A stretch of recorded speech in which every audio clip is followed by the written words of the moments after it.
Great. So I am live, I think. Wonderful. So, greetings from Tokyo. And oh, great, Elliot's here. Hello, Elliot, my dear, dear friend. It's nice to see you live. I hope you're doing very well. Very, very well, my friend. Um, so, uh, you know, uh, you are a friend of mine and a friend to us all. So it's great to see you as always, my friend. And I hope you are doing very, very well. And so I wanted to take this opportunity to say thank you very much for the support that the viewers have given over the past few months with this first viewer poll asking people about their favorite Criterion releases. I thought it went pretty well, and it was a little bit of a. I'll admit it was a little bit. It was a little bit difficult sometimes with some keeping track of things and doing all the little counting the things and making sure the numbers are correct. So it's a little bit difficult in some respects because there was a lot of stuff that I had to deal with. But I think overall it turned out pretty well. Now I think there might be a better way for me to smooth out the process going forward and just to iron out a few wrinkles on my end in terms of the procedure. But I think overall it went pretty well.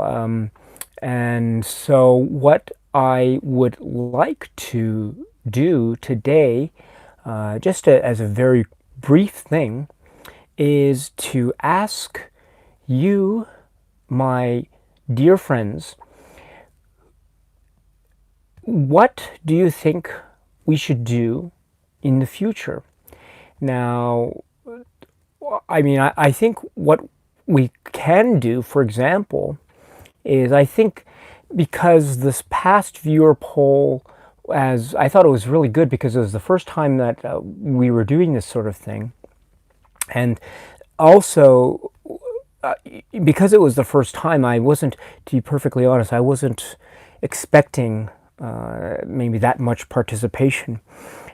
Because it's the first time, and I know people are usually pretty wary of this sort of stuff. But so I wasn't expecting. I was trying to be realistic, and I was hoping to get around 100 people, but we were able to get, I think it was 178 or 179, something like that. So overall, it was a very good number over the course of about 2 months. So I was very pleased with that. But of course, the more people that participate in this thing, of course, the higher the chances are that the results will differ, right? It's because if, for instance, these were the results of, let's say, 178 people, if we added another 50 people, then you can imagine the possibilities with respect to the results changing. Then think if we added another 100 people, or yet another 100 people, or even a further 100 people on top of that, and so on and so forth. And so I think this sort of thing, while it was great this first time, because it was our first time doing this sort of thing, I think it was very exciting for me because I realized that there were a lot of potential going forward. And so I would like to try to do this again maybe next year, and I'll try to tie it in. I don't know if you think that's a good idea or not. Maybe this can be a regular occurrence, and so that might give people the opportunity to give a sort of to give their own take and their own opinions about these sorts of things. But for anyone who is interested in having more polls, please let me know. I would be very interested in the feedback and just going forward. There are certain issues that I have in terms of being able to get everyone's votes in. I had a couple issues about that. There were some people I couldn't count. There were others that had a little bit of issues sending them to me, and so it was a little bit. There were a little hiccups along the way for some people, but I think that's more my fault and just my ability or inability to convey the information. I think I need to be a little bit clearer, and also I have to try to be a little bit more considerate of, for instance, I didn't think about, for example, the possibility of including films that are not primary releases, but for instance are included as supplements to a particular movie. For instance, the film, I don't know if you know this, but the film like The Lodger, Alfred Hitchcock's The Lodger, the silent film The Lodger, it actually has another film that is included in that Blu-ray as its own supplement, and it's called Downhill. So there's actually two films on that. And so it could be quite possible that someone could consider a film like Downhill to be one of their favorite Criterion releases, so to speak, because it is, technically speaking, released as part of that package of The Lodger. And so I didn't really take that into consideration. Fortunately, for purposes of this past poll, that issue didn't come up. But I think what might be interesting is at least to consider whether or not it's worthwhile to count those as well. It's just a little bit difficult because it means a little bit extra work and a little bit extra time that I would need to spend in order to verify all the titles, because it's a little bit more difficult to be able to verify those titles, because I don't think there's a direct database about films that are only available through Criterion supplements. And so that's something that I still have to really determine and decide. I think there's also, to think about the other side of the coin, I think there's something very, very nice and neat about just considering the titles that were released as primary releases in the Criterion Collection, which would mean, therefore, foregoing the possibility of allowing films that are included only as supplements. And so I do appreciate that view and that philosophy as well. So I haven't decided about that yet. Of course, nothing has to be decided now, and this is probably not going to happen for another year anyway. And so I'm just thinking about the possibilities for now going forward, because I was just very pleased with how this turned out. But I also acknowledge that, as they say, polls are polls, and so they aren't necessarily the be-all, end-all. They can change depending on the makeup of the people who are participating, and also the number of people that are participating, et cetera, et cetera. And I think that's very, very, that's a very kind of, how should I put it? That's a pretty, legitimate thing to consider. But I just wanted to very briefly just get some feedback. It doesn't have to be now. You can think about it and come back maybe as a comment. But for instance, I was thinking that as a possible next poll, I don't know when I could start it, but as a possible next poll, I was thinking that maybe we could try a question of what are your favorite cover designs for Criterion Collection releases. So what are your favorite Criterion Collection covers? As some of you may know, the Criterion Collection has a lot of cover designs, and a lot of them are very good. And the cover designs are actually one of the selling points of Criterion Collection physical media releases. And so I was thinking that it might be an interesting thing to see what the viewers'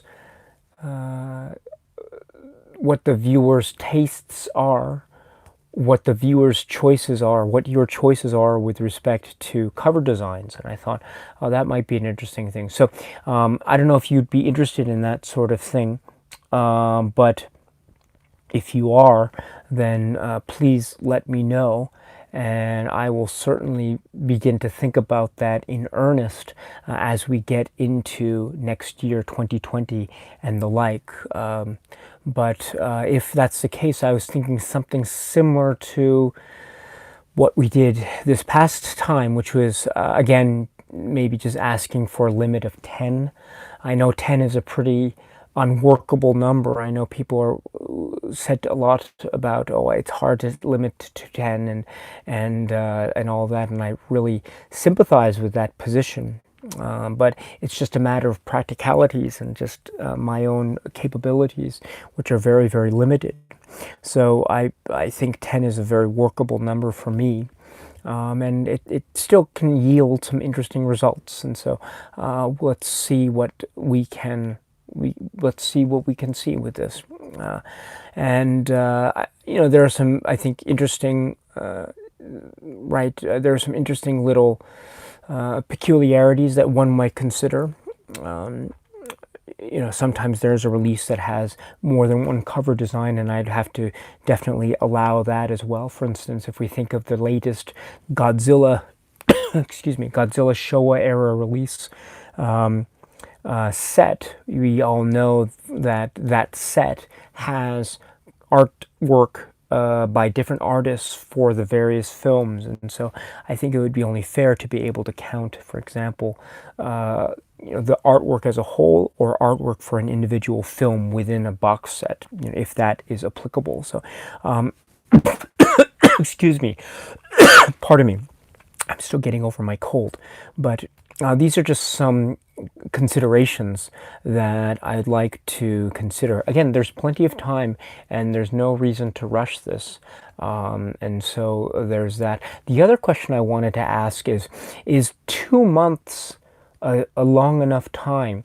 Now, I gave 2 months for this past poll, and I should be I should let you know what my general sense of that was.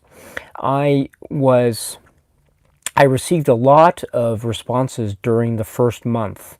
That was October. And then when we got into November, actually the amount of responses that I received slowed down considerably. So I sense that 2 months is just about right, give or take. I mean, it doesn't have to be an exact amount of time, but I think that could be a good period. But once again, if you have any specific thoughts, or if you have any strong opinions one way or another about that, please let me know. I think 1 month is too short, and I'm not sure about the practical necessity of needing more than 2 months. But then again, that it just could be something that it really depends on one's schedule and the like. But I think that's 2 months is something that is worthwhile to me, or not worthwhile to me, but something that I think is worthwhile to people who might want to participate, and also it's a workable and I think a reasonable amount of time from my point of view. So, but again, these are just thoughts to consider. So I wanted to throw those out to you and let you know what it is I was thinking about, and also to get your feedback. It doesn't have to be now. It can be either now, or it can be later on, because, as I say, I am in no particular hurry with this. There is no pressing need to start immediately, but I just want to think about it and maybe start to get the wheels turning, as it were, going forward. So with that, my friends, I would like to say, let's see. Okay, so let me see. So I see that Elliot Cohen is here, but he has to go to work now. And I hope you're well, my dear friend Elliot, our dear friend Elliot. He's a really nice guy, so thank you very much. Tyrus Q said, hello, Tyrus, how are you doing? And Jack is here. Hello, our dear friend Jack. Jay is here. Hello, afternoon. Afternoon. I hope it is not too cold for you today where you are. It was a little bit warmer in Tokyo today. It was warmer than yesterday, but not by much. It's still cold. It's now December, of course, and so December is a winter month here in Tokyo.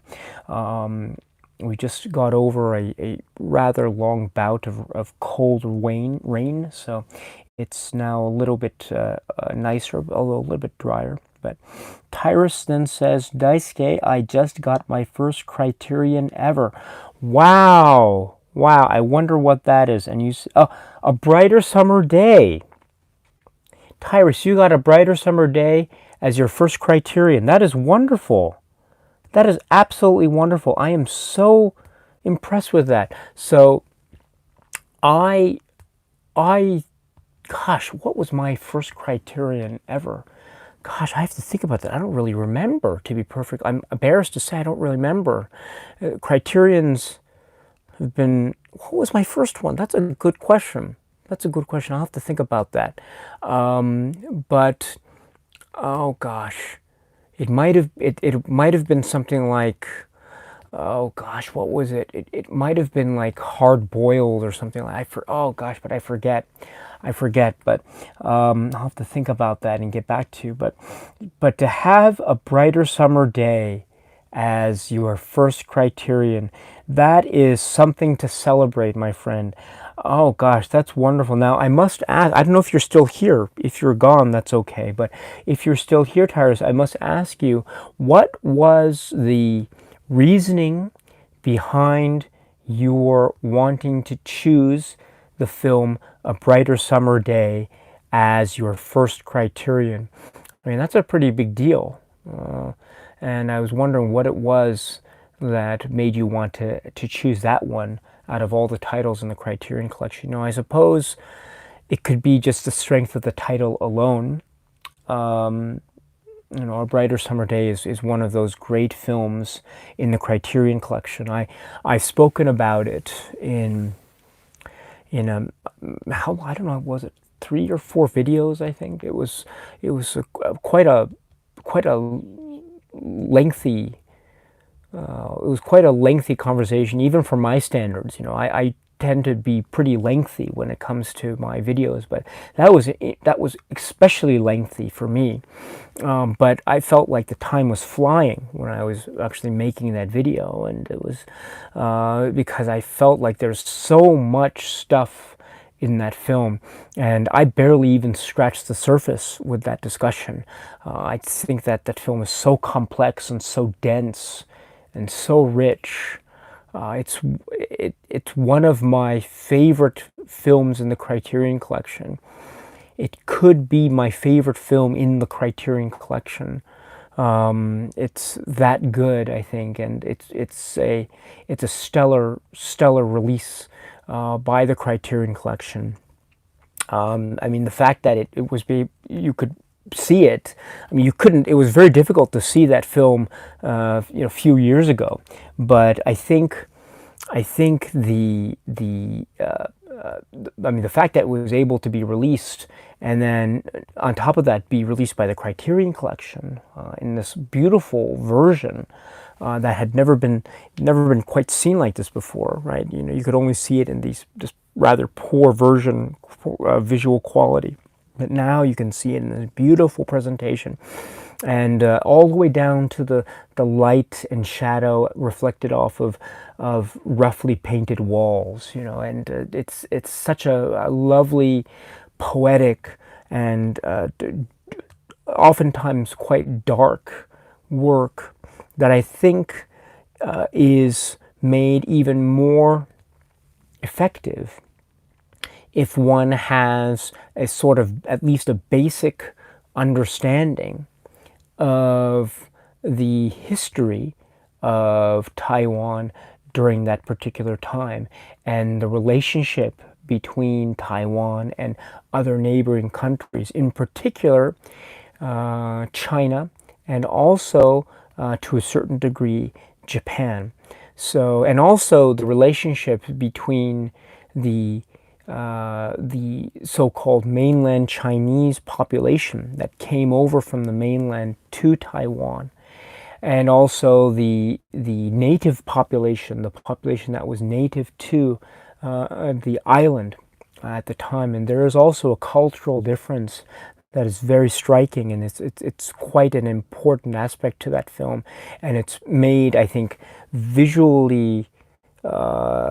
It's made as a sort of metaphor between, in the context of, let's say, North and South, and the like. And you can get this information, or at least you can get a basis in this information, with some of the supplements that can be found on that Criterion release, including, of course, the great Tony Raines commentary on that. I think that is really great, and that is a kind of almost magical release from the Criterion Collection. So let's see. Oh, okay. Jack is here. Yes, Jack says sounds good to me. I think referring to the poll information that I was talking about earlier. Heirloom Providence, hello, my friend. How are you? It's nice to see you as always. I hope you're well. And Tyrus Q says, oh, great. My reasoning was that it's been highly acclaimed, especially on Letterboxd. Additionally, I've seen the video on YouTube of the restoration. Yes, it was earth-shattering how amazing it looks now. Yes, it was almost like it was resurrected from the dead. That might be an extreme way of putting it, but I think it's very apt. So I think, yes, it's quite the release. Criterion does have the tendency to do. Of course, it's not exclusively Criterion. There are other great labels and other great organizations out there that are working hard with restoring films that have been lost, etc., or have been on the cusp of being lost or in poor condition. But A Brighter Summer Day was one of those films that you couldn't see in a good quality for the longest time. And I think as a result, it really gained this aura because of the acclaim that it had received upon its release and afterwards, and also the fact that one couldn't see it, which added to its aura. The fact also that Edward Yang was a bit of a, he was a very, his name was sort of, when EE came out, it was like a huge revelation on the sort of on this art house film scene. And I remember it because I was in college at the time, and I was still getting my my feet wet with respect to films and such. But I saw EE in the theater, and it was the first time I had seen an Edward Yang film. It's the first time I ever heard of Edward Yang, and then this sort of impact was absolutely amazing. I think it changed my life. And so, but you had, then you read up on Edward Yang, you think, what are these films that he's made?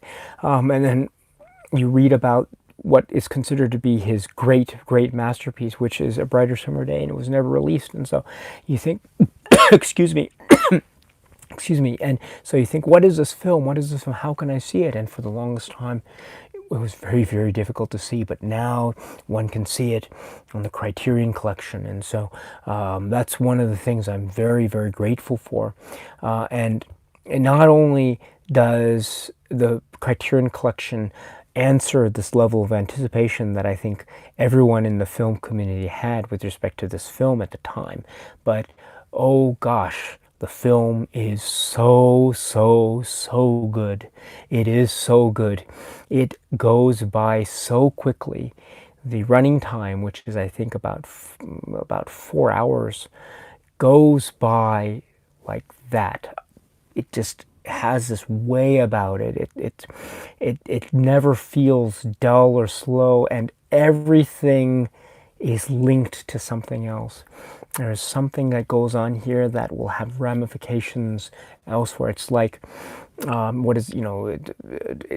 a butterfly flaps its wings, right, in one part of the world, what effects does it have, right, elsewhere? I think it's that sort of potentially tumultuous cause and effect type of relationship that occurs from the very start of the film, A Brighter Summer Day, and just never lets go. So it's a kind of it's a kind of a of a real, I mean, I don't know if cinematic treat does the film justice. I think it's more like it's like a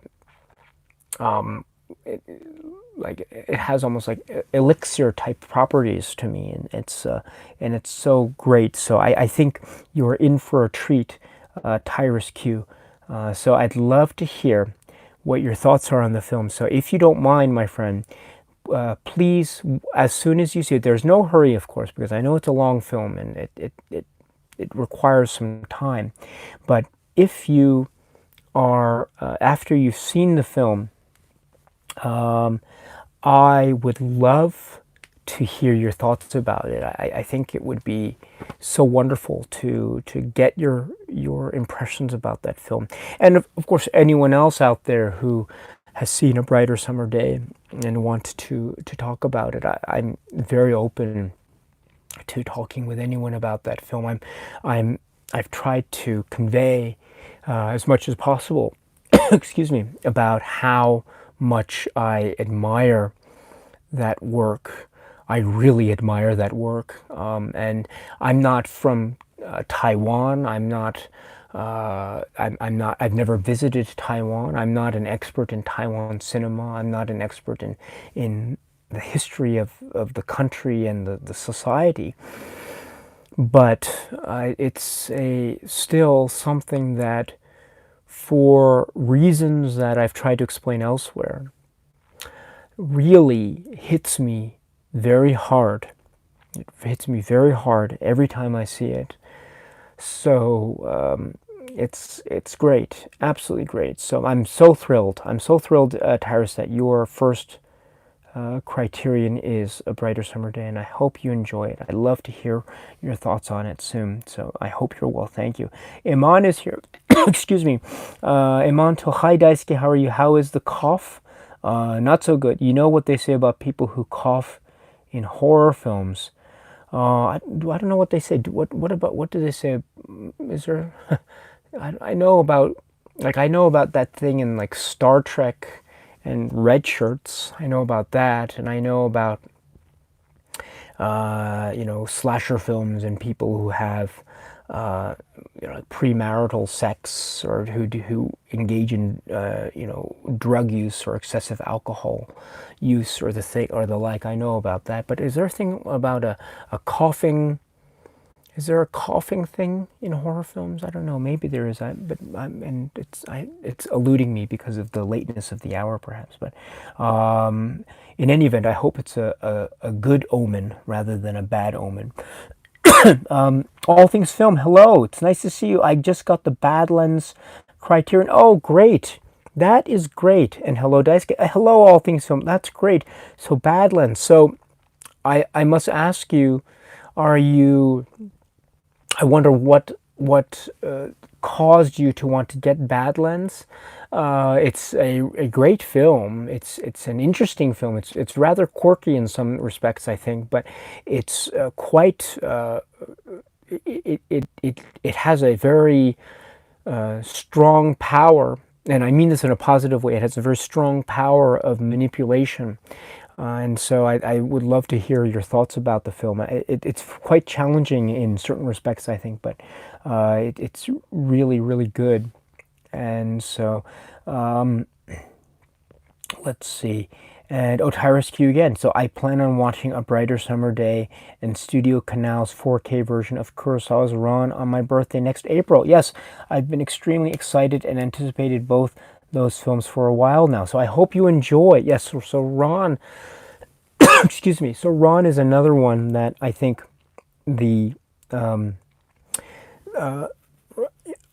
Ran is a film that is, I don't know if important, that sounds very grandiose and almost arrogant. I apologize for saying that, but it's one that is very it means a lot to me.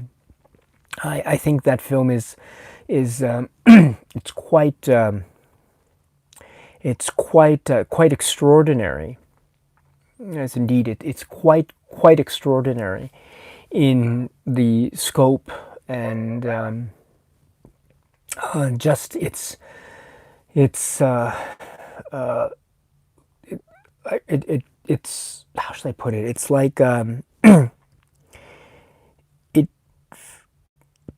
it feels so controlled, and it has this wonderful mixture of fire and ice. It was made in 1985 by Kurosawa, and the film that he made prior to that was released in 1980, which is called Kagemusha, which has a similar sort of feel in terms of a historical type of epic. We should remember, of course, Ran is not based on any direct history of Japan, but it's a fictional account, whereas Kagemusha is based on actual historical events, although dramatized to a certain degree for purposes of the plot of that film. But the point is that Kagemusha, for me, has always been it's a great film. It's one of the great late masterpieces of Kurosawa's career, of course, but it's also a very cold film. I think I might have spoken about it in a past video here on YouTube, but its temperature is freezing cold. It's a very almost austere in terms of its coldness, whereas Ran, it has bouts of iciness, I think, but there are also great moments of passion and outbursts of energy and emotion and violence that really overcome one to the extent that the scenes become quite indelible, and they never leave you. I was very fortunate to have been able to watch Ran for the first time when I was quite young actually, and so some of those images have never left me since watching that film for the first time. And when I was quite young, and so I don't think I was necessarily understanding of all of the events of the film as they unfolded. It does require a little bit of concentration on my part to be sure that I understand exactly what's going on at a particular point in the film. But it is it's one of those. It's like a milestone film, but you don't need me to tell you that. All of you know that already, I'm sure. But excuse me. So Kia says, "Oh, good morning, Kia. Hello, how are you? It's nice to see you. I hope you're doing well, my friend."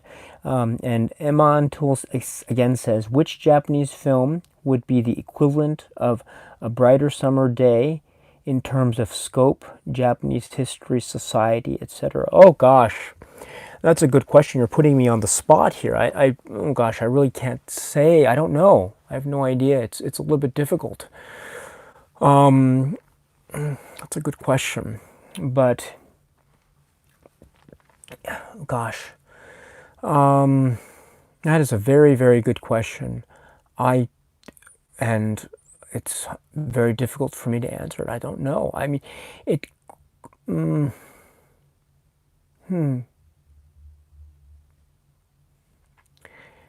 Yeah. I really don't know. I haven't thought about it in those terms before necessarily, but I suppose it could be something like it could be something like Seven Samurai, although I hesitate a little bit because I think a film, especially in the modern context, should in some way touch upon the wartime experience of Japan during the Second World War, the Pacific War. And so I would therefore hesitate to put Seven Samurai there, simply because it doesn't necessarily deal with those themes directly anyway. So I think there's that. There's also not necessarily historical perspective necessarily, but I would suggest, in terms of a sort of an artistic movement, I would point one in the direction of, say, a film like Funeral Parade of Roses. I think that is a seminal work. That is one of the most important works in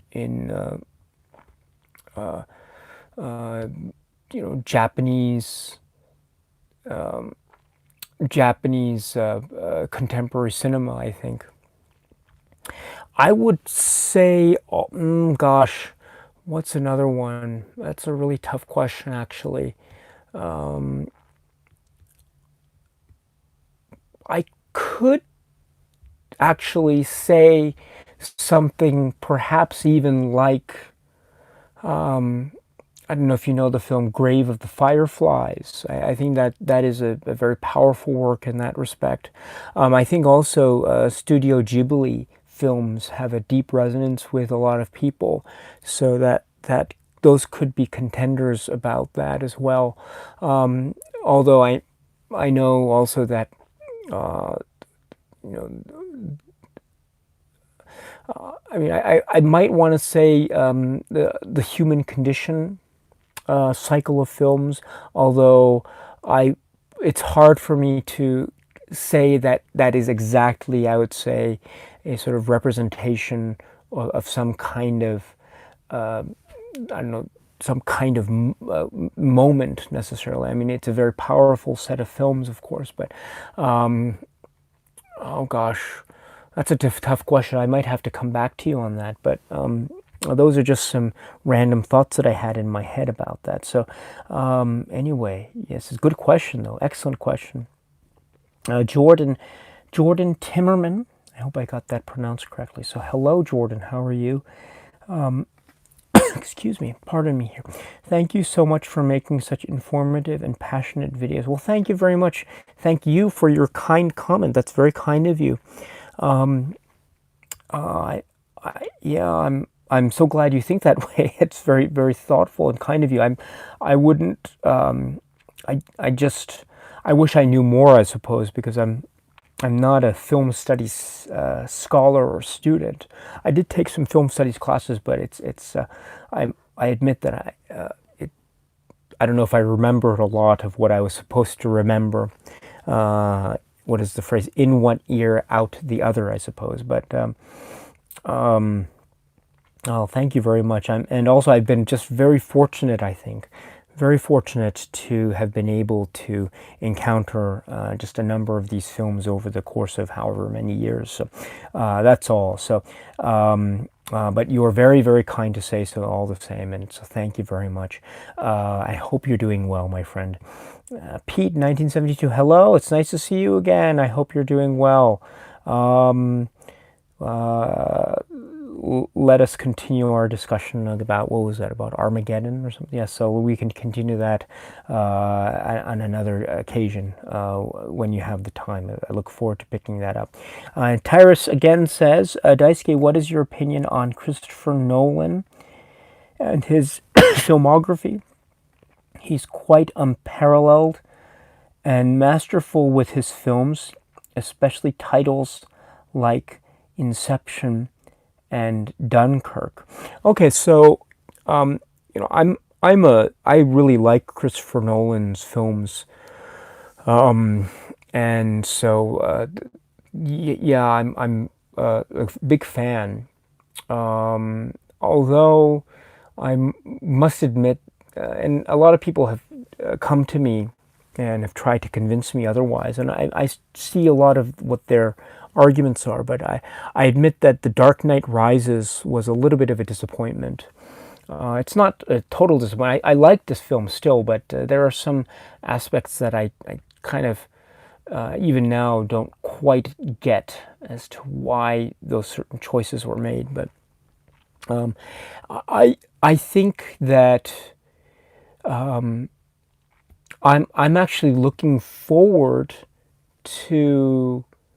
I like him because I think he is trying new and different things with in terms of the things that he is doing within his filmography and within his within the narratives that he has employed thus far.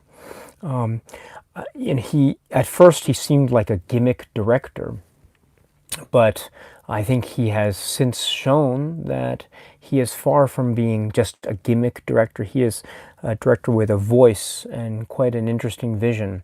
I would say that my favorite film by him that I've seen is probably Inception. I really like that film very much. I saw that film twice in the theater, actually. I thought it was really great. But and I occasionally listened. There's what is that? The Hans Zimmer soundtrack. What's that track called? The track you use, it's called Time. I think it's very famous because it's used a lot. That's used over the final sequence of the film. It's very moving. I sometimes listen to that on my iPhone when I'm on the train. It's interesting to listen to that track while you're riding on a Tokyo subway. So it's interesting. But anyway, let's see. Okay, so let's see. Asian Movie Enthusiast says, my Blu-ray of Big Trouble in Little China is in the mail. Did you order yours yet? Oh, my dear friend Asian Movie Enthusiast, Eric, I hope you're doing well. And to answer your question, yes, I ordered mine, pre-order through Amazon, I think. And so, I'm just waiting for it to arrive. I guess it's already been released. Is that right? I forget the exact release date, but I'm looking forward to that very much. There are a set of new interviews, right, with some of the actors, including I think there's a new interview with Dennis Dunn. I think am I correct in my understanding? So, I think I'm looking forward to that very much. And in fact, I've halted my John Carpenter video series. I have to do Christine next, but I've halted that just because I'm actually waiting to get the Big Trouble in Little China Blu-ray. So I'm just kind of waiting in anticipation, just and looking forward to that very much. I love that film. I absolutely adore that film. I think I could. That is just one of my favorite films ever. I absolutely adore that film, and I mean, I can just, oh gosh, I cannot wait to talk about that film, and I can't wait for that Blu-ray. What is it, Scream Factory or Shout Factory? I always forget which one it is. Is it Shout Factory?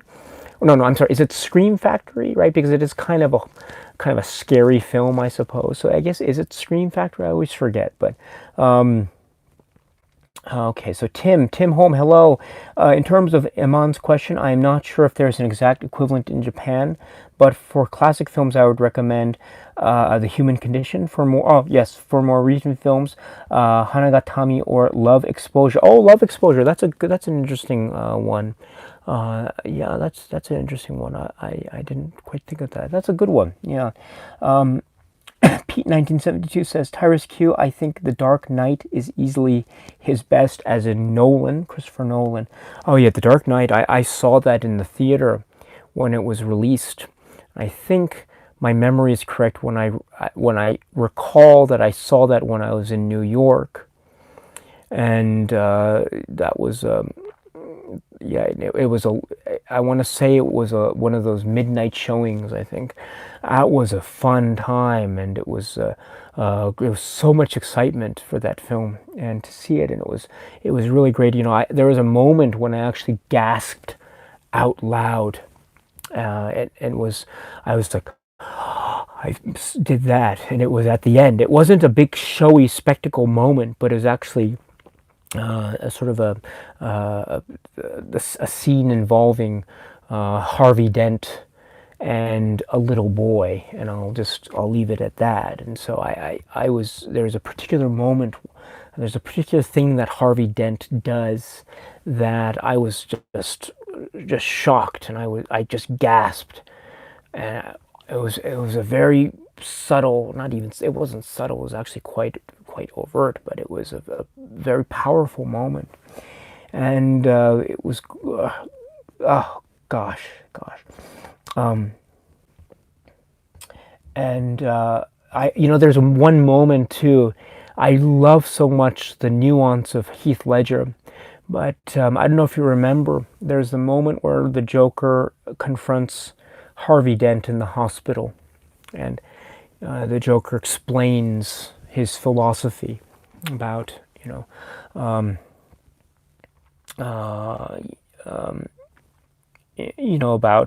about chaos, right? And he says a line that's very interesting, and he says the thing about chaos, and I'm paraphrasing. He says the thing about chaos is, and he says, it's fair, right? He says it's fair, but he pronounces the word fair in a very interesting way. It's like it could be interpreted to mean it's fair or it's fear. That's a very interesting thing. And his pronunciation is so subtle that it's kind of hard to make out which word he means. Does he mean fair or does he mean fear? I think he says, it's fair or something like that. So somewhere in the between.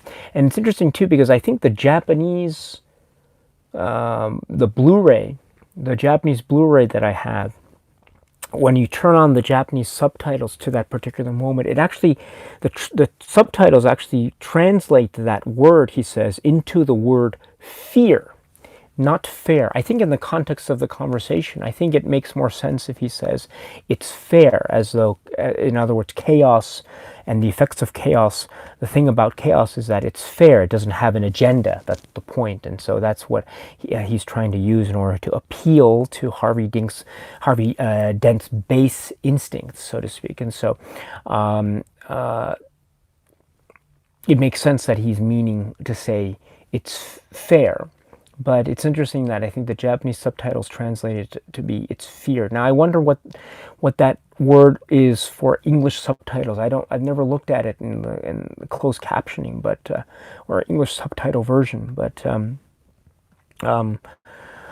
yeah, that's just an example of the just one of those subtle things that I really love about that film so much. And I love also that, like, the climax of the film. I don't want to get into too much details about this film, but the climax of the film hinges on this random guy on a boat that we've never seen up to now. I love those little details like that, and it's a really wonderful thing.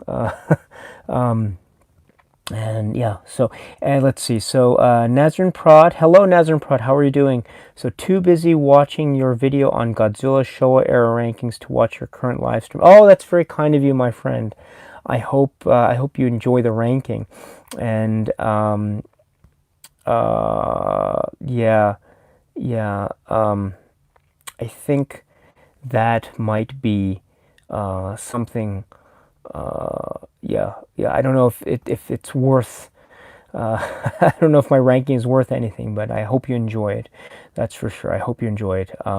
And Davey, hello, Davey. Devolution. Yes, it's all in the reflexes, or right. We really shook the pillars of heaven, didn't we, Wang? And so, let's see.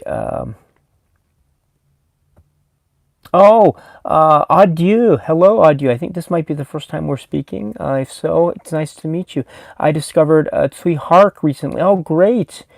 Oh, wonderful. So, I have never had the opportunity to speak about sweetheart films, unfortunately. Oh, I'd love that opportunity one day. Thank you very much for reminding me about that. Again, it's just one of those things of, of so many things that I want to do, so little time. And yeah, so Kai Berg, hello, greetings, Daisuke. The Criterion Viewer poll investigation was very interesting. More polls in the future is a good idea. Sorry, I haven't time right now to be online. Yes, okay, so thank you very much, Kai. And yes, I will try to make room for more polls in the future. Thank you very much. Thank you. I hope you're well, my friend. Tyrus says, yes, someone finally gets me. Inception still remains my all-time ultimate favorite film. It's mind-blowing how layered the film is and how perfectly executed it was. My second favorite is Kill Bill. Oh, Kill Bill, which one? I always think of those as two films, but I suppose I should think of that as one film. But I actually like the the slow pace of the second part of that. I really like the second, although I like the first part very much. I like the slow pace of the second part. It really takes its time. I like it. Iman Tool says maybe Imamura's profound desire of the gods, or something from Ichikawa, so Kon Ichikawa. Yeah, perhaps. I saw the viewers' Criterion Top 50 poll list. Not all of fun films. Do you think that quote unquote serious films tend to be better regarded? Manos. I think I mean the answer I think is yes. I think whether that's correct or not, that's a completely separate issue. But I think generally speaking, quote unquote serious films are generally speaking, they tend to be better regarded by the sort of the critical or the film critic circles writ large. I mean, I don't know. I've never done a study of this, but I think we can. And maybe it's not a perfect example, but if we can look at maybe past Academy Award winners in the United States, for instance, I'm sure we could find a number of films that are more, let's say, on the serious drama side rather than on the non-serious or comedy side. But I mean, I think that's a very that's a very prevalent view, and I don't necessarily think it's a bad view, or I don't necessarily think that. While I'm not quite sure as to how personally I feel about that, I don't think it's a bad view to have. And I've never done a breakdown of this, but I'm pretty sure I could say, maybe just very generally speaking, that the Criterion Collection films, because the poll is about Criterions, the Criterion Collection films probably do have, as in terms of the majority of titles, films that are quote unquote serious. And so that's just, that tends to be the nature of the beast, as it were. But, I mean, is that right or wrong?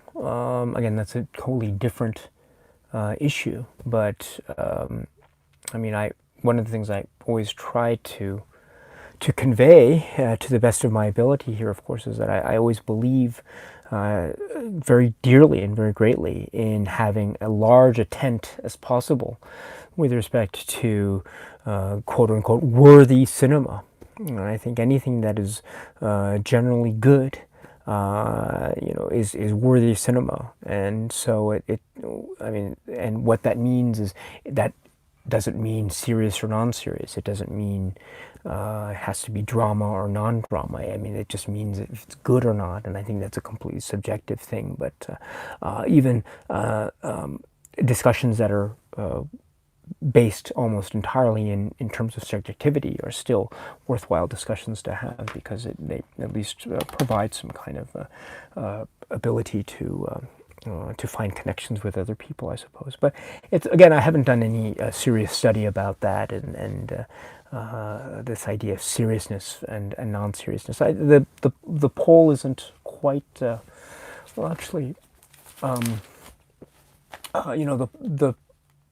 The poll isn't.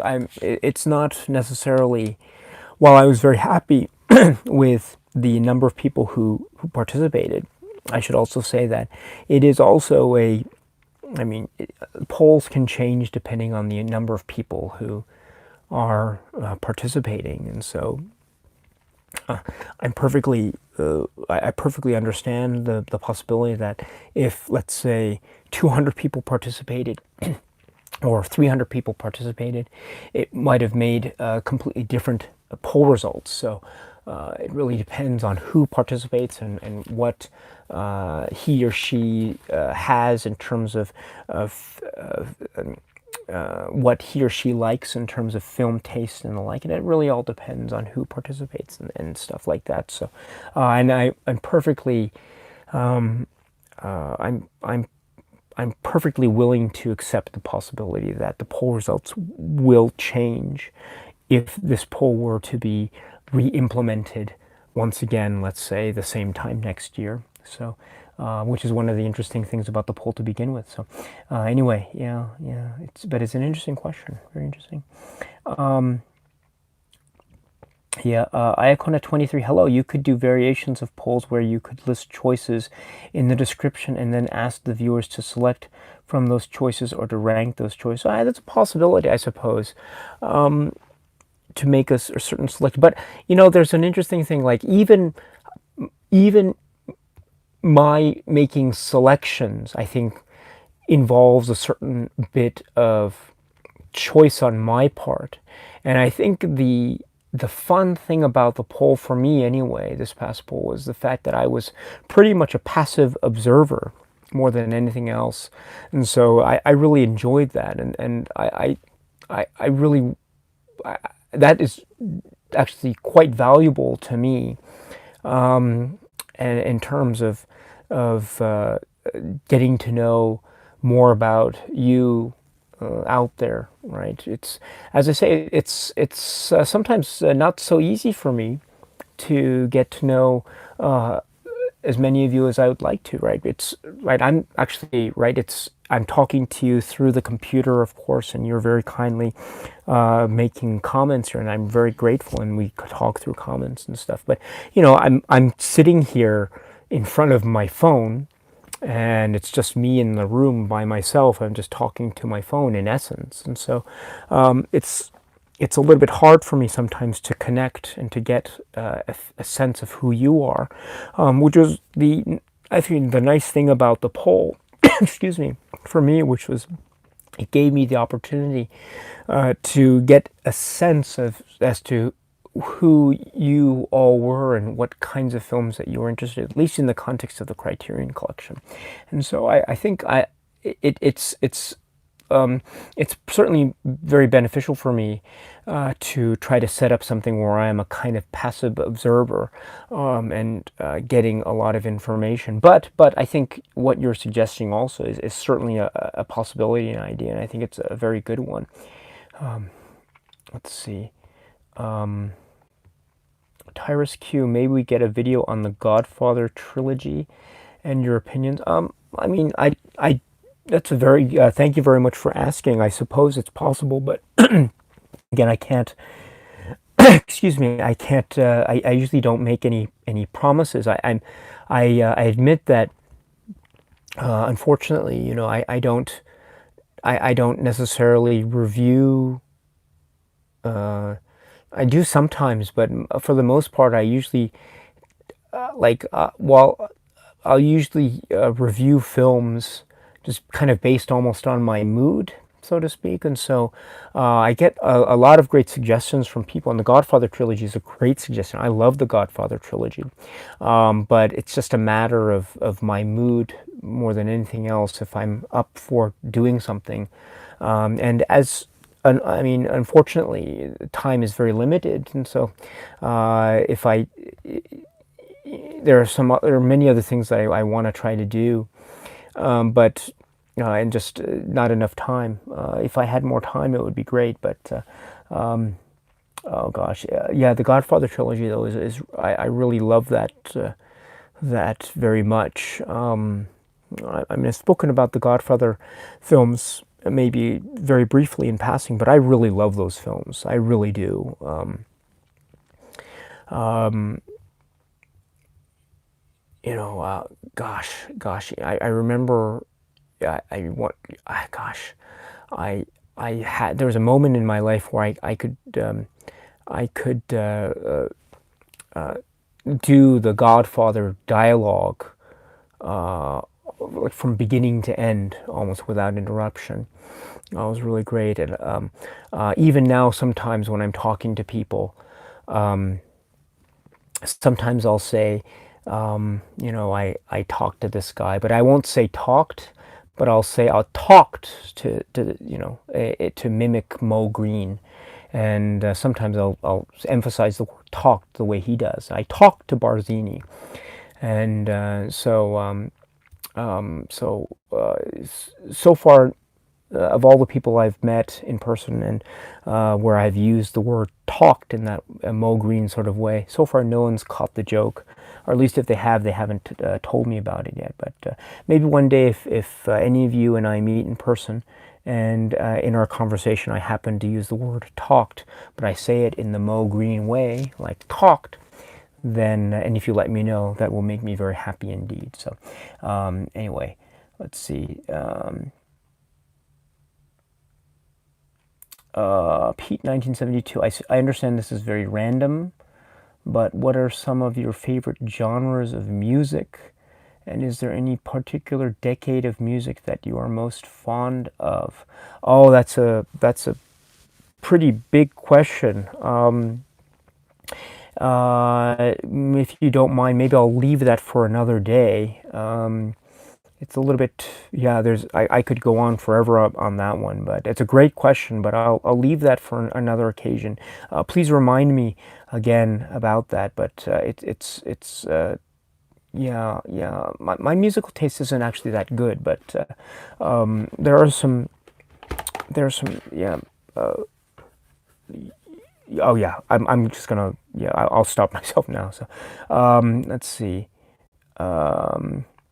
Jack says, I seem to remember Daisuke talking about The Godfather in a video some time ago, though I wouldn't be able to say which one. Yes, I don't remember either. Maybe it was, I did remember talking, but it wasn't anything like a direct, it was, oh no, you know what it was? It was I was talking about The Godfather and memories of The Godfather, and how I had memories of my parents when they were much younger, when I was much younger, when I was a little kid, in fact. And, my father in particular, he really loved that film. And so I think I was talking about it in the context of my memories of my parents. Let's see, Icona 23, thanks Daisuke, excellent reply to my poll suggestion. Oh, no, thank you very much for your suggestion. I thought it was an excellent suggestion. I will definitely think about it. And YouTube does have certain ways in which we can make polls on the channel itself. I make polls occasionally for people to participate in, to decide about like live stream film club films to discuss, for example. And I think a similar kind of approach is possible, definitely. Let's see, just to bring up the Black Sheeps of the Criterion Collection, which do you personally prefer, The Rock or Armageddon? I like both, actually. Although I saw The Rock, I didn't see Armageddon in the theater when it was released. I saw The Rock in the theater, and I like that very much.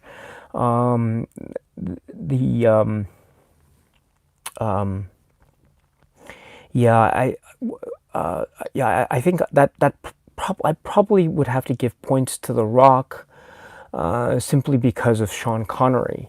Anything with Sean Connery, I think, is pretty good, or at least has the potential for being really good, right? Welcome to The Rock, right? I think that's really good. So, I'm not gonna, I don't want to get into too much of a discussion about those films now, but I'm actually on the, I think that for me personally, there are, I usually when I see those discussions on forums about, oh, this is not worthy to be in the Criterion Collection, I usually stay away from those discussions. I'm very happy to have to hear people make those discussions, but I usually don't like to participate in those sorts of discussions directly. That's no offense, I hope, made to anyone here, but and you're welcome to have those discussions amongst each other. It's not a problem for me, but for me personally, I tend to not want to be involved in those discussions simply because I'm of the general opinion that I don't think I usually don't like the question, this doesn't belong in the Criterion Collection. That doesn't belong in the Criterion. I don't usually like the way that question is phrased. I much rather prefer it if the conversation were phrased such as, why is this film good or not good? And I think there's a difference. I think if this idea of inclusion or exclusion, I think there is a little bit of how should I put it? It doesn't quite sit right with me. I much prefer to talk about a film once we have it in the collection than to say, is it a worthwhile film for me or for you or for someone else? And just because it's in the collection doesn't mean it's automatically a good film, right? And so it's, as I've tried to suggest on many occasions before, it's very healthy to express negative feelings about a film. There's nothing in the world, there's no law, there's no rule that says you have to like every single film in the Criterion Collection. And I think even the people at the Criterion Collection would agree, because just of the great wealth and breadth of scope of the films that are included. I mean, it's impossible, I think, to like every single film in the collection. But I think that discussion is much different than, is this worthy to be included in the collection or not? I think those are separate. I mean, they're related, I understand that, but I still think that there is a fine distinction to be made between those. So, but I totally get this discussion regarding The Rock and Armageddon. So definitely, I mean, we have to remember that these were carryovers from, in essence, these were carryovers from the Laserdisc days. And if we recall that the Laserdisc catalog is actually a very interesting collection of films, we have films that maybe people wouldn't necessarily think immediately that would be quote-unquote Criterion worthy. But we have a lot of films in the Laserdiscs that were quite, I mean, for lack of a better word, there were a lot of very like blockbustery films and mainstream films were included there. And so I think, and those two titles, The Rock and Armageddon, were two Laserdisc titles as well. And so one can see those two films in the current collection as being carryovers from the Laserdisc days. And so it's almost like a reflection of what the Laserdisc catalog from the Criterion Collection looked like, especially during those last few years. You know, they went up to around just before the Spine 400s, and so that last batch of Criterion titles in the Laserdisc catalog around the 300s or so, it's really quite a mixed bag. It's filled with a lot of variety. And so in many respects, I think that it's a reflection of the Laserdisc catalog, especially considering the fact that The Rock and Armageddon come very early in the Criterion Collection current catalog. So that's something to keep in mind, I suppose. Also, I mean, there are also other films that I think people wonder about, and you know, I haven't talked about. You know, for instance, the Beastie Boys anthology, which is at Spine 100, right? I mean, some people ask me, you know, why is this in the collection? And, you know, I don't know. I don't work at Criterion, and so I don't have any first-hand knowledge as to why this the decision was made for this film to be included or that film to be included. I can only speculate, of course. But my own personal speculation for that, I mean, I'm not a big... I don't have so many deep connections with Criterion history, so I don't know all the ins and outs of things. But, you know, if we recall that there was a batch of laserdiscs from the Voyager company, which is, as some of you may know, related to the Criterion Collection in a certain respect. This idea of the Criterion Collection laserdisc releases being a result of a joint venture between Voyager Company and Janus Films or something like that. So the Voyager Company is very much related to the Criterion Laserdiscs and therefore to the Criterion Collection currently. As some of you may know, the Voyager Company Laserdiscs included a lot of interesting titles, such as music video releases of certain bands. And so if we think therefore of the early Criterion spine numbers in the DVD catalog, DVD Blu-rays, the first 100 spines, if we think of those as being very related to or very close in proximity to when the last Laserdiscs were released, then I think we can find that there is some direct connectivity, historically speaking, between the final the last hurrah of Laserdisc before it went extinct, and then the advent of DVD from the early spine numbers onwards. And so I think that we were seeing a lot of that kind of activity in the early spines. So, and I think the Rock and Armageddon and other titles like the Beastie Boys Anthology and all this stuff, I think those are results of that. So.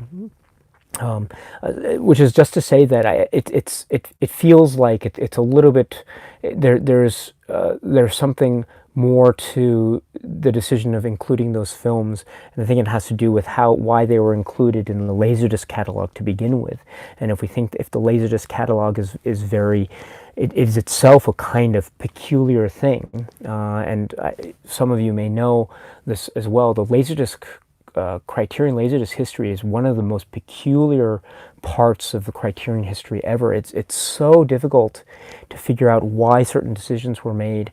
There were mistakes in spine numbers. There were certain titles that are very, very almost odd in terms of their inclusion in the Criterion Collection. I mean, they'd be considered, I think, quite odd films to be included in the current collection, but they're included in the Laserdisc collection, which I think makes the Laserdisc collection very eclectic, very interesting, and very worthwhile for anyone who's interested. But the point is that I think included in this sort of eclectic mix of Laserdisc films were The Rock and Armageddon. So there you go. So it's an interesting history, and Criterion's current DVD and Blu-ray catalog, it is the result of the history that we found in the Laserdiscs from the early 1980s, or the mid 1980s, I should say. And so that history still is carried over, and it still exists even now. So I think it's therefore,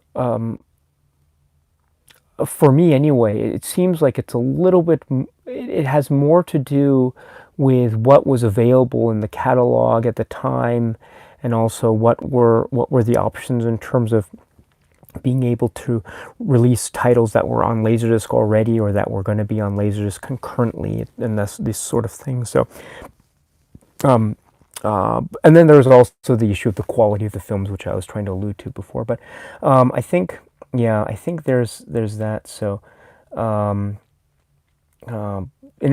my point is that I think there's actually potentially a lot of great conversation that could be had, or discussion that could be had, that goes all the way back to the Criterion Laserdisc history when we're talking about films like The Rock or Armageddon. So I think that's an actually very interesting conversation that can be had. So, and so there you go. Okay, so just I'm gonna have to start to cut it short here because it is getting late, and so I'm just gonna if I've skipped over your comment, I apologize, but it is after 11 here, so I must start getting ready to go to bed. Let's see.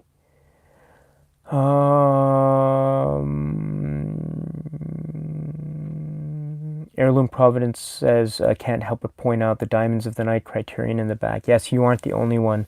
There's a reason why it's there. Hopefully that'll be made clear later this month. Tara Mocking says, do you have any plan to review Coker Trilogy? Oh yes, actually it's right here as well. Please forgive me if you've already answered this question. Oh, not at all. I do have plans, yes. So I don't know when they will be materialized, but I do have plans because between you and me, this is probably one of the best releases by the Criterion Collection this year. So I do have plans for that, yes. And there's just so many things that I want to talk about, though. Just so many things, so little time. So again, I work as fast as I can, but unfortunately, this isn't what I do for a living, and so I have other things that I have to do. So I wish I could spend more time with this, but unfortunately, that's just the way it goes sometimes. But I am working as fast as I can. I really am. So. Let's see, again, just skipping around again, I apologize. Oh, Joel Barish at the movies, hello, I hope you're feeling, but thank you very much, Joel Barish, that's very kind of you, thank you. I am feeling a little bit better. My cough is still lingering, but it's actually better. My cough doesn't begin until the night, so during the day I'm okay, so it doesn't disrupt me in my activities during the day. So let's see.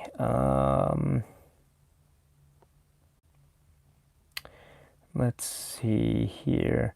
Tyrus Q says, are there any other means of communication with you personally? Social media or email? Email I'm not so good about. If you want to try to reach me in Facebook, I'm on Facebook, and I have Twitter, but I don't use it. Personally, I don't quite understand how Twitter works that well. So Twitter is not the best way to reach me. I have a Letterboxd account, but I don't use it that often, actually. Instagram, I'm on Instagram, Daisuke Beppu 4. If you want to reach me there, I know some people sometimes message me through Instagram, and we have conversations there, so that's fine as well. There is a time difference, though, between other places in the world and Japan, obviously, so sometimes I'm unable to talk because I'm either asleep or at work. So yeah, so you can find me on Facebook or on Instagram. Let's see, Ben, hello, it's nice to meet you, our dear friend. I hope you're doing well, and thank you very much for your comment, Ben, about those titles that were OOP that were included in the poll. That's well spotted. I knew that there were OOP titles. Ron comes to mind immediately, but it didn't cross my mind to occur to me to think to actually mention that. So the fact that you mentioned it really was a great comment. So thank you very much. Thank you. Paul is here. Paul Emery, hello. More Pauls. This was fun. Thank you very much. I had a great time with it. And Heirloom Providence says also RoboCop was in the Criterion Collection. Not looking down on that. I love RoboCop. Me too. I love RoboCop as well. I mean, I have to admit I hesitate to talk about the films I really don't like in the Criterion Collection, just because I think it's I don't want to. I don't know if it's worthwhile for me to talk about them very much, but I mean, I suppose one film that I really don't like in the Criterion Collection, for certain particular reasons, is The Mikado, I suppose. But and I haven't spoken about that film ever, and no one's actually mentioned it. I don't think it came up in the poll, for instance, and no one's ever actually mentioned it. It's probably one of the films that is not seen as much as other films, perhaps. But I find that film, I mean, I try to appreciate it for what it is and its time and place in history, but I still find it a little bit difficult for me personally, but that's another issue, I suppose, for another video. Let's see, yeah, and then there's talk about RoboCop here, which is great.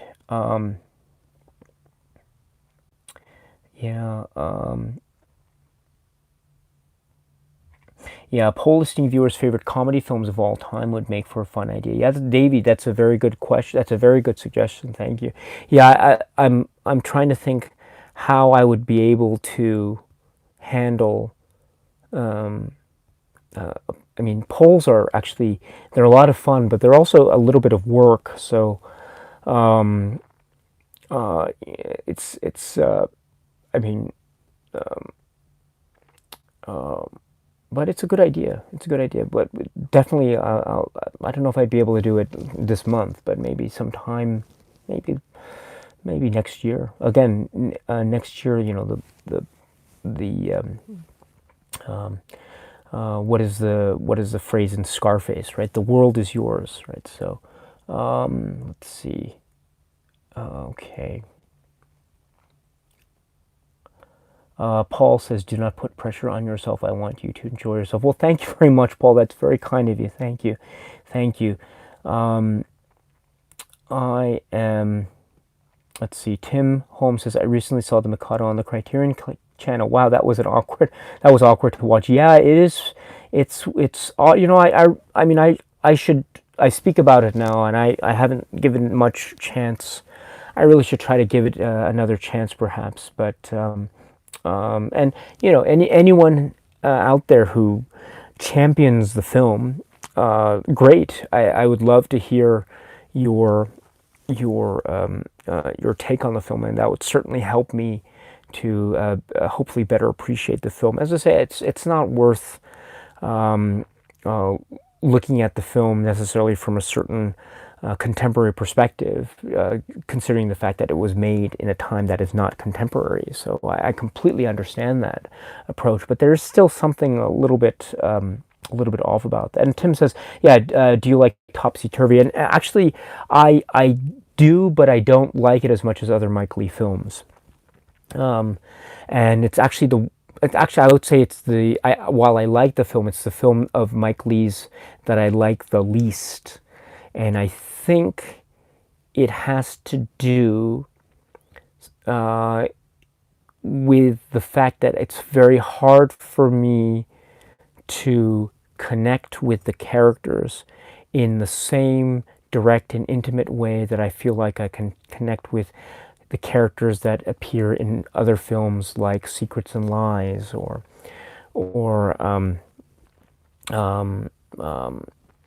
Naked, or another film that I love by Mike Leigh, which is Career Girls. I don't know if you've seen that film, but I saw that film in the theater when I was a student.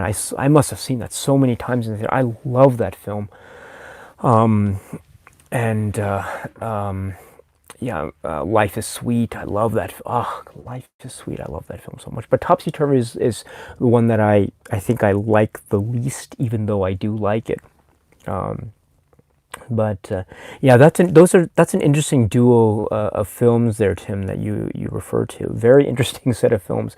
It might be actually worthwhile to talk about those. Sometimes it is worth it to talk about films that one finds difficult to talk about, and those are just as worthy topics of discussion as films that one tends to rave about. And so I think that's a worthwhile discussion to have. Who knows? Maybe it might be a good place to have another film live stream film club. I don't know. I mean, I don't know if that there a lot of people might be interested in watching that, but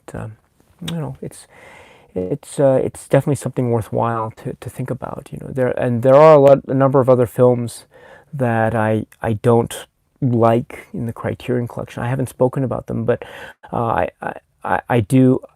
The reason why I try to shy away from that discussion is because I always try to be as clear as possible in my discussion when I say just because I don't like something doesn't mean that I want to disparage anyone who actually likes those films, right? That's not the point of my comment.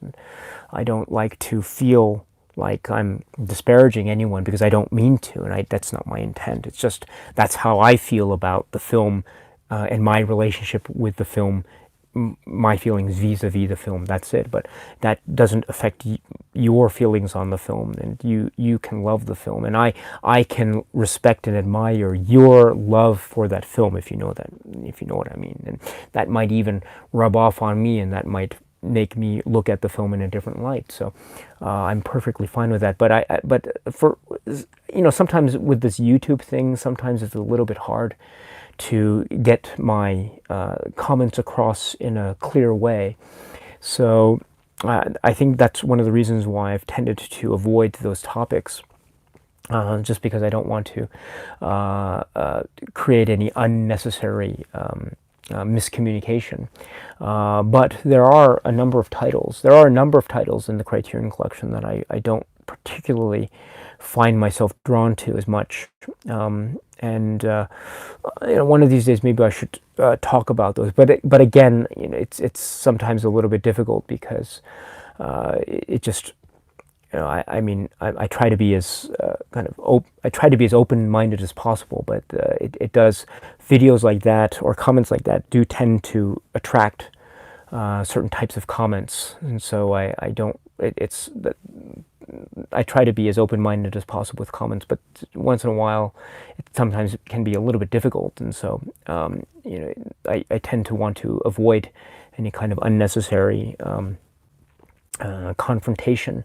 And it's very, it's one of these things as well. People can be very passionate about cinema and about films that they like. Films that they like.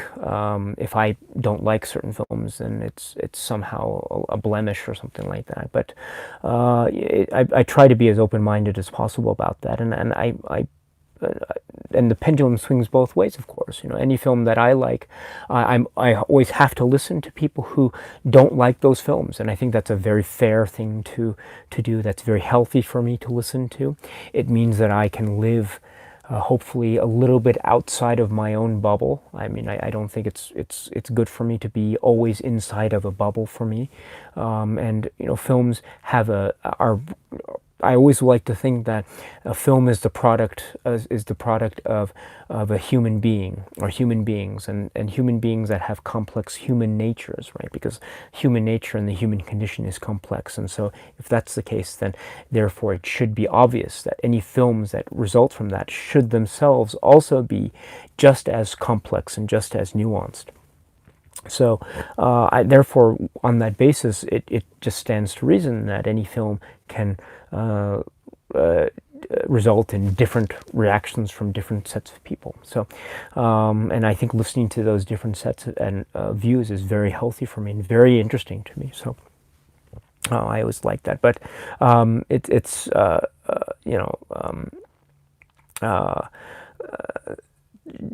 yeah, it's something that I try to be as clear about, but at the same time, there is a very passionate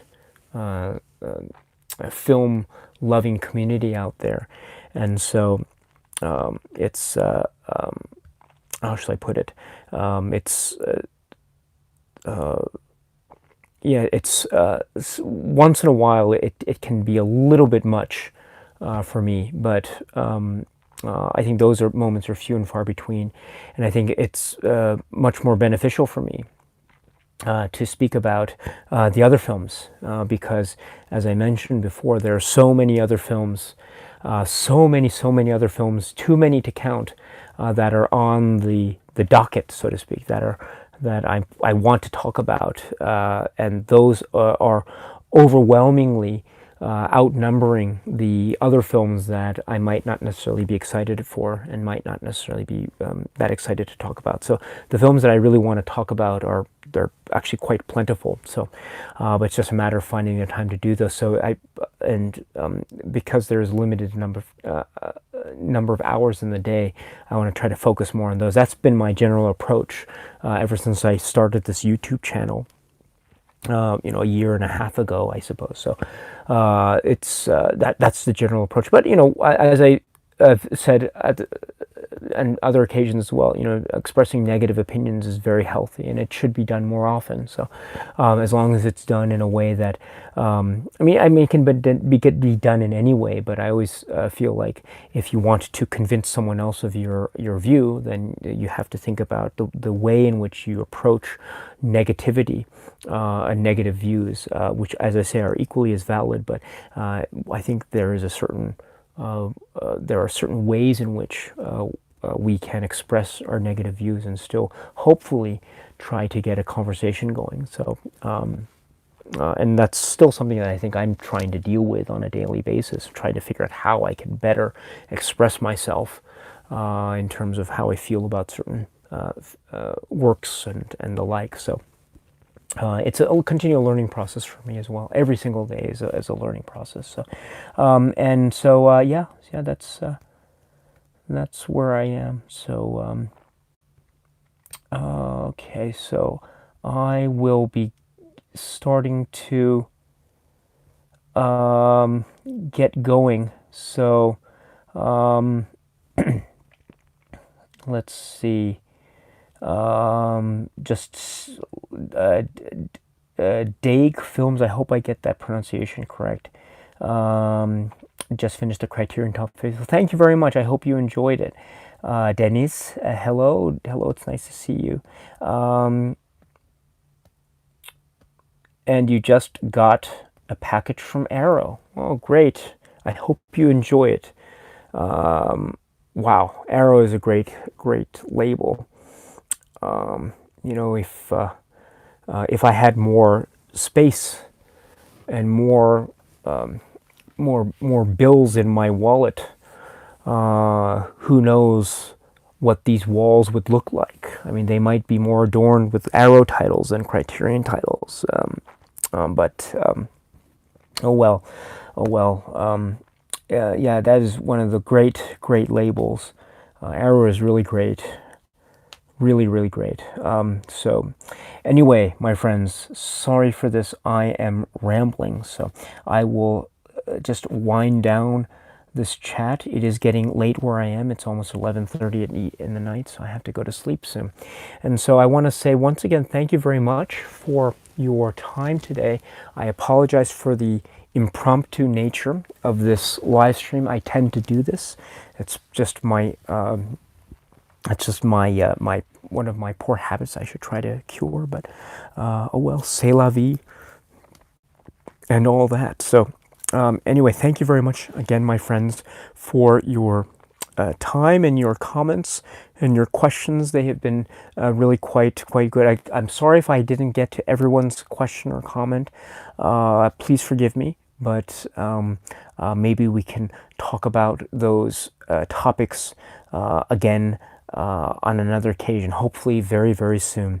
And so I want to say thank you very much to all of you, my dear friends, and please take good care of yourselves. And gosh, what was I going to say? I was going to say that it's December, and it can be a happy time. It can also be a stressful time. It can be sometimes a bit of a rough time for some people. I can appreciate that as well. And so for all of you, for whatever the case might be for you, hopefully, of course, I think, I hope that things are very positive and very happy, of course. But even if they are not so, my friends, please just always, as always, take good care of yourselves. That's the most important thing, just to take good care of yourselves and to be well and be safe and be with your family and friends and loved ones, and keep them close by if possible. Or if they are not close by for whatever reason, just take good care of yourselves. And you can always, if you want to talk about films or cinema, or if you have a recommendation for films that you want to make, you can always come here and leave a comment, make a recommendation to me, and I will be very happy to listen, because I am always in the mood to hear your recommendations and suggestions for film. I think that's one of the great things about this, is to be able to meet people like you and to connect with you and to learn from you, as always. So my friends, once again, please take good care of yourselves this December. We're almost at the end of this year. Can you believe it? Time flies when we are having fun. Ain't that the truth? So thank you very much, my friends, and I will talk to you again, hopefully very soon. So until we meet again, my friends, thank you and cheers. Bye bye.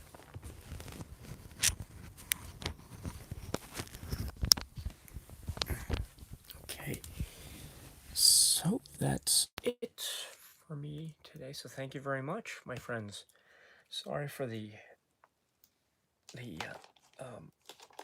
sorry for the lack of planning on my part, but that was great. Thank you, and I hope you have a great rest of your day wherever you are. And yeah, thank you. Let's see. Okay, are we still on? Yeah, we're still on. Um,